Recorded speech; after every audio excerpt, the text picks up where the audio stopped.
Hello student, welcome to Blooming Rose academy.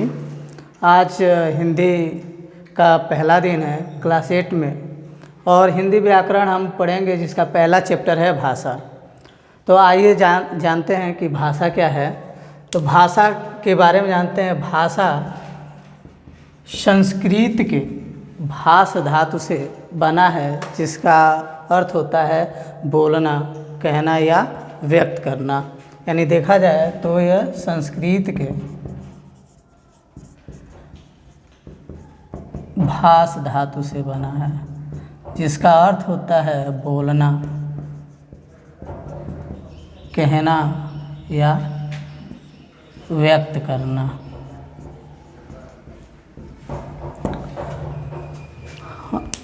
यानी भाषा का मतलब है बोलना, यानी कहने का मतलब है कि जो कुछ भी हम संपर्क में एक दूसरे के संपर्क में आते हैं तो कुछ बातें होती रहती हैं। यानी जब हम अपने विचारों को या भावों को जब एक या दूसरे व्यक्ति के संपर्क में आते हैं तो व्यक्त करना ही क्या कहलाता है, भाषा कहलाता है। यानी सीधे तौर पे कहा जाए कि यानी हमारे विचार विनिमय की जो भाषा है वह जो विचार विनिमय का जो भाव है, विचार हैं, वही हमारी भाषा कहलाती हैं। भाषा के रूप देखा जाए तो भाषा के मुख्यतः दो ही रूप हैं, एक मौखिक है, दूसरा लिखित है। एक अन्य भी है जिसको माना जाता है सांकेतिक भाषा। मौखिक भाषा का मतलब है जो मुंह से बोलकर। यानी देखा जाए तो जब पहले प्राचीन काल में जब इतना विकास हुआ नहीं था, मुद्रण विकास नहीं हुआ था, तो उस समय हम जो कुछ थे वो बोलकर ही व्यक्त करते थे। तो यानी जो कुछ मतलब हम अपने भाव और विचारों को बोलकर व्यक्त करना ही क्या कहलाता है, मौखिक भाषा कहलाता है। और वही जब हम अपने विचारों और भावों को लिखकर व्यक्त करते हैं तो उसे लिखित भाषा कहते हैं।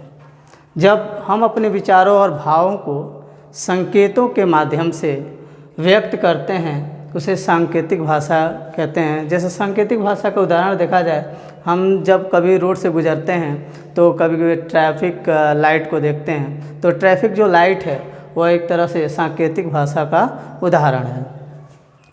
अब आते हैं, देखते हैं बोली। बोली क्या है? यानी सीमित क्षेत्र में बोली जाने वाली भाषा को ही हम बोली कहते हैं। यानी सीमित क्षेत्र में, यानी जो आम जनता के द्वारा बोली जाती है, बोली जाने वाली जो भाषा है वही हमारी क्या है, बोली। जैसे हम भोजपुरी बोलते हैं, हमारी जो स्थानीय बोली है वो है भोजपुरी। उपभाषा, उपभाषा क्या है? जब बोली जब विस्तृत होने लगती है, उसमें साहित्य की रचना होने लगती है तो उसे ही हम उपभाषा कहते हैं। जैसे अवधि एक बोली है, लेकिन इसमें साहित्य की रचना हुई है। जैसे रामचरितमानस तुलसीदास ने लिखा है, वह अवधी भाषा में लिखा गया है, इसलिए जो अवधि है वह बोली से ऊपर उठकर उपभाषा कहलाने लगी है। अब आते हैं राष्ट्रभाषा। राष्ट्रभाषा यानी वह भाषा होता है, यानी देश में बहुतायत लोगों के द्वारा बोली जाने वाली भाषा को ही हम राष्ट्रभाषा कहते हैं। यह जो हमारी राष्ट्रभाषा है वह हिंदी है। यानी 14 सितंबर 1949 ईस्वी को हिंदी को राष्ट्रभाषा के रूप में मान्यता दी गई है। इसका जो संविधान में प्रावधान है वह आर्टिकल 343 के अंतर्गत रखा गया है।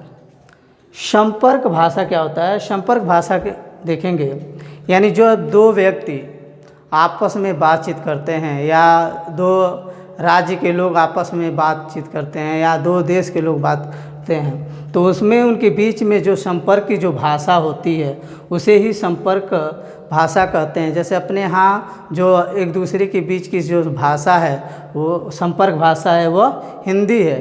यानी भारत देश में देखा जाए तो अपने भारत देश में जो संपर्क की भाषा है वह हिंदी है, और बाहरी देशों से यदि देखा जाए तो वह संपर्क की भाषा अंग्रेजी है। लिपि देखा जाए यानी जो कुछ यहाँ लिखा गया है, जैसे जो कुछ लिखा गया है, यानी वर्णों को सांकेतिक रूप में चिन्हित करने के लिए जिस विधि का प्रयोग किया जाता है उसे हम लिपि कहते हैं। जैसे हम जो कुछ लिखा है हमने, ये क्या है, देवनागरी लिपि में लिखा गया है।